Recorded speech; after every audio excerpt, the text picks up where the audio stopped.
Hey y'all, it's Kiki. I just wanted to give a little story on me and what led me back to God. So a lot of people don't know that I was in an abusive relationship. I got with my kid's father when I was 15 years old, and everything be good. Beginning, we was young, we was in love. Didn't even know what love was really, what love really was, whatnot.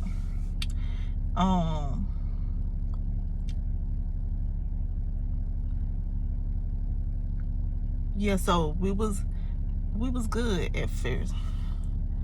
I had my son, my first child, with him at 16 years old. And when I got pregnant, we had broke up, but we would still mess with each other. He was my first, I was his first, or whatnot.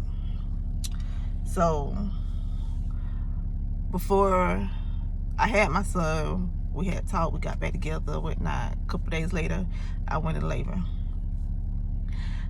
And my son was a couple months old when my baby daddy first hit me. So I didn't really think nothing of it or whatnot at that moment, or at any moment really. Then as time went by, years went by, months went by, whatnot, I noticed that, oh yeah, he was an abusive person. You start off fighting back. You're trying to leave, but in that moment, it was like, dang, this nigga, all I know, we had moved together, we had our own house, we had kids. And remind you, I'm still young. we were still young. So, and I remember saying to myself all the time, I would never be that chick that be in a relationship. I would never stay with a nigga that abused me. But you never know what you'll do until you're in that position. So as time went on, the abuse got worse and I saw him, like, when he arguing with me or yelling at me, I can see in his eyes, like, this nigga is not who I started dating. Like, something changed. Like, I could see it in his eyes, like, that was not him. And it started being physical. The nigga done tried to kill me multiple times. I done had guns pointed at me, shot at me. I done been choked till I passed out. I done had a pillow over my face trying to suffocate me. I done had a charger cord wrapped around my neck. I done had him trying to electrocute me. And there's a lot of stuff that done happened that a lot of people don't know. I was sexually assaulted by him. I was physically assaulted by him. Emotionally, everything, financially, everything. This nigga would usually take my card and use my money. I remember one time, my baby's 5th grade graduation was coming up, and he needed $100 for the whole thing they was doing. They went on the trip for field day and graduation to pay for everything, and he knew that. I got home from work one day and this nigga done used all my money, so I had to borrow money from my sister just to pay my baby on graduation thing. And I used to walk around with black eyes, knots, bruises, and everything. And I remember used to saying to myself, this is not my life. I don't supposed to live this. Nothing felt right anymore. I didn't want to be there. I had went into depression. Everybody know I always been skinny growing up. I used to be so skinny. I went into depression. I was 240 pounds, like, and I'm just 5'1", so imagine a 5-foot girl, 240 pounds. I used to sleep all day and I'd be woke all night. And everybody that knows me, family, I was never the type to eat a lot of food. When I went into depression, I still always want takeout. I used to eat a half a pizza. That's 4 slices, probably even more. I'm not even gonna say 4. I'm gonna say almost the whole box of pizza. I was in depression. I was suicidal. I didn't want to be there. So I started telling God, this is not my life. I started praying to God, get me out of this situation, get me out of this situation. And I knew that this man wasn't for me, because every time we tried to get married, because he asked me to marry him in, I want to say 2012 or somewhere around that time, and every time we tried to plan a wedding or whatnot, something always happened. It was the tornado hit our house. It was just a lot that happened every time I tried to plan this wedding. And the crazy thing about it is you could be everything you can be to a man. You can love them, treat them good, all that, and they still gonna dog you out. They still gonna treat you like nothing. I used to be at the hospital with this man all the time when he was in his sickle cell crisis. Big and pregnant, all sleeping in a chair, cleaning him. I did everything for this man, and he still tried to kill me. He still tried to break me and everything. Like, and I gave you 4 babies. Even after I had my miscarriage, I was cut open. I was sore. I got home from the hospital. This nigga trying to fight me. Like, he pushed me against the wall. Like, I don't know. And then when you try to leave, he threatened you. Well, threatened me and all that. He used to try to keep me away from my family and all that. So I remember just praying, God, get me out of this situation. This is not my life. I can't do it no more. None of that. And I had got a restraining order on him. That still didn't work. And I feel like it's not enough protection for us females in this kind of situation. But like I was saying, I was praying to God to get me out of that situation. I had found a house for me, but I didn't get it. Somebody else got it before I did. So I was like, okay, I can stick it out a little bit more. You can do it. You'll be fine. So I just kept praying, God, keep working, keep trying to get me out of this situation. So December, I got home from work.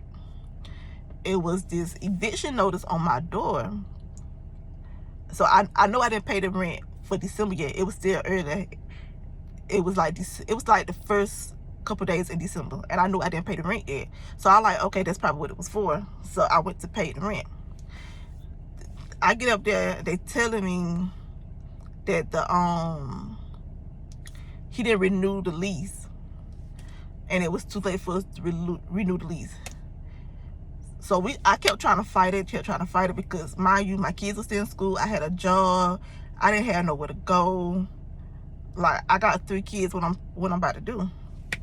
So I don't know how, but my auntie that's in Florida, where I'm at now, found out. I guess my sister or somebody called. I don't know.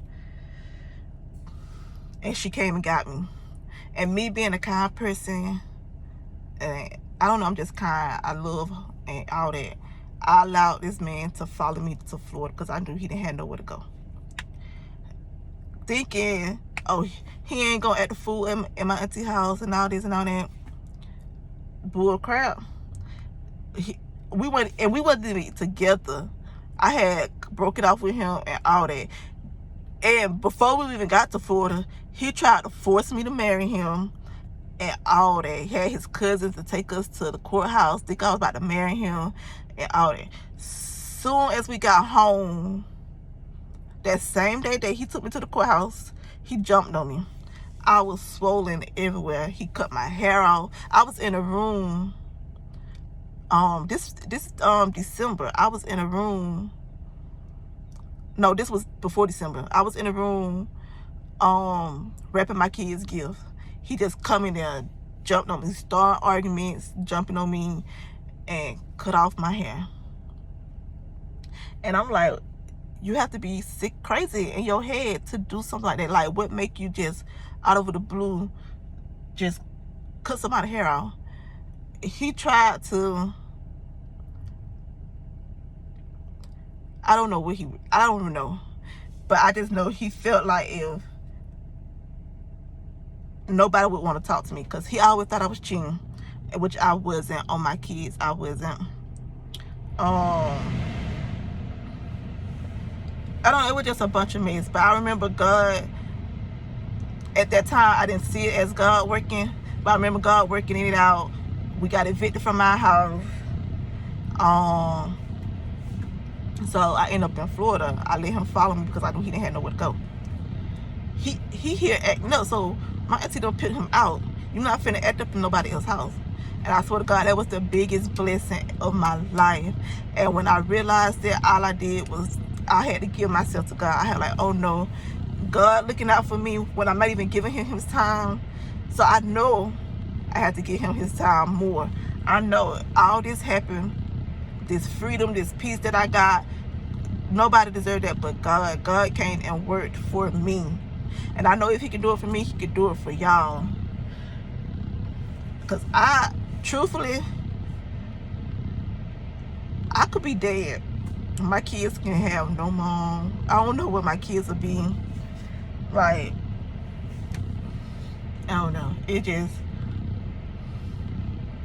And this story is all over the place because I had put it in the back of my mind. I had let everything go. So I don't remember everything that happened. So as I'm speaking, it's coming to my head. But it is still a whole bunch of stuff that I haven't said. But I just thank God. And at that moment, that what brought me closer to God. That what made me want to give my life back to God. And then I met someone, and he started talking to me about God. He made sure that he got my confidence level back up. Like, he was sending me videos. He got me into 2819 church, so I watched them every time. Every Sunday they have service. They have 3 services every Sunday, and I watch them. Like, I don't know, it's just something about praying to God and meaning your prayer, being sincere in your prayers, and you're gonna see him work. Like, God really saved my life. Like, I'm really here because of God. Like,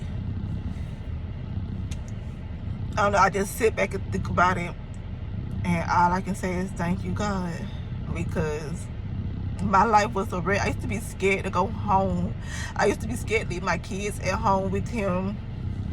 I used to be scared to go to sleep. Like, it was times where I didn't go to sleep, knowing I had to go to work the next day.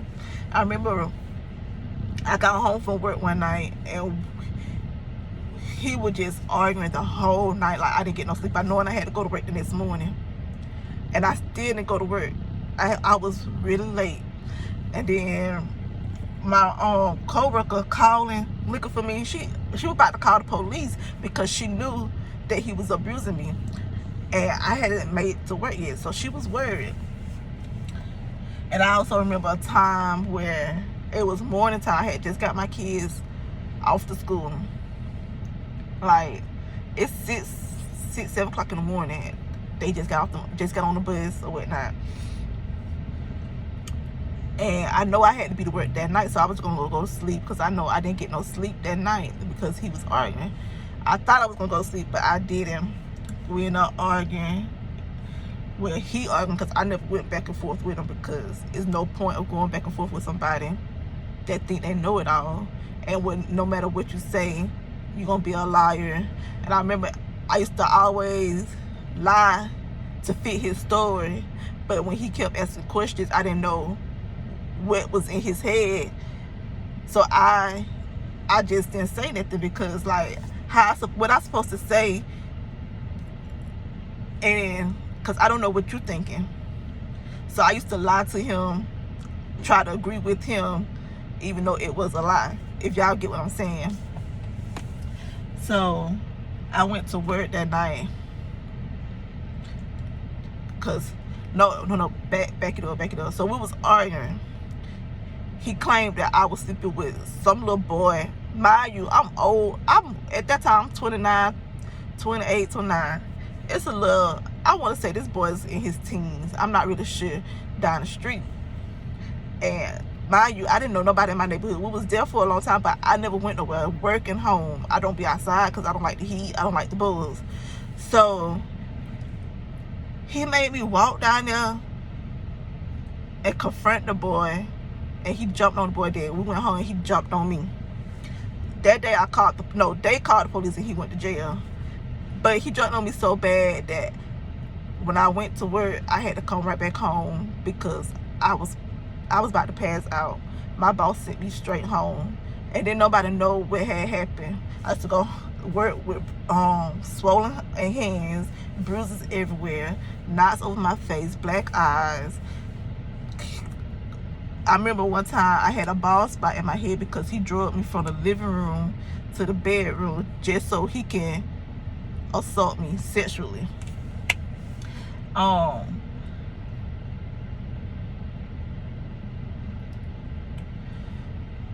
don't know. It was a lot. I'm gonna sit down and talk to y'all about it on a story time one day. But I just got up here to say that what brought me back to God. Like, I just know I wouldn't be here without him. I probably would have still been stuck in Albany with him if it wasn't for God.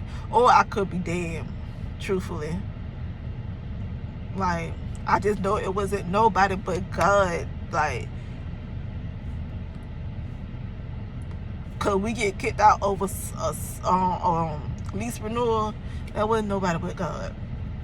Because the lease renewal was due in January. Mind you, this happened in December. So we went all day long, still having somewhere to stay, without our lease being renewed. Soon as I started praying to God to get me out of this situation, he see I'm trying to leave. He see all these. He helped me get out of that situation. I'm telling y'all, God will meet y'all in y'all mess. You come halfway, he gonna come the rest of the way. He see you trying, he gonna help you. He gonna pull you out of them dark situations. Cause I since then I've never been depressed. I never thought about suicide, nothing that. And as much as this person hurt me, I swear I forgave him. I moved on. Like, I don't even really, I don't talk to him or whatnot unless it's something to do with my kids. And when he come around, I don't be ill towards him or nothing like that.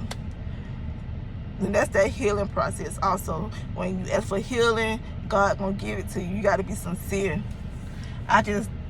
Right now, I still thank God that he got me out of that situation.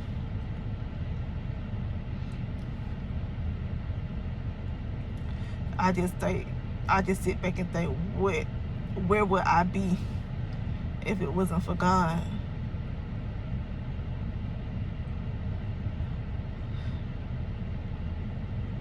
When a person's not for you, God's gonna show you.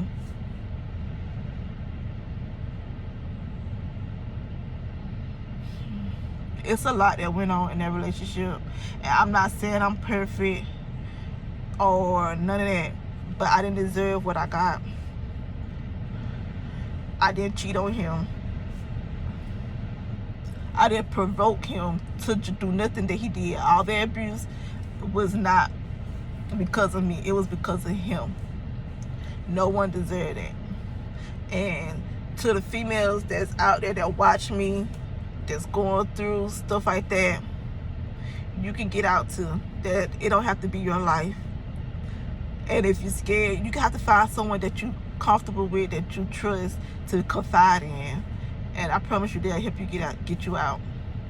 And I think my cousin, she know who she is, because every time I call, she showed up. And I slept on her couch and everything. I just thank her because she showed up when I needed her every time. And no, she didn't tell me to leave. She told me to do what was best for me. She didn't tell me to stay because that was I had somewhere to stay, or because my kids, none of that. I remember he held me hostage, and I called my cousin, and she was there. She had the police there. She had the house management there. Everybody was there. And I swear to God, I can't thank her enough. Because she showed up for me for real, for real.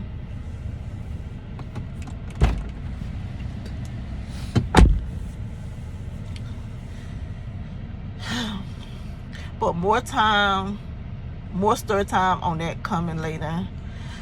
I'm about to get ready to go. I'm sitting in the parking lot.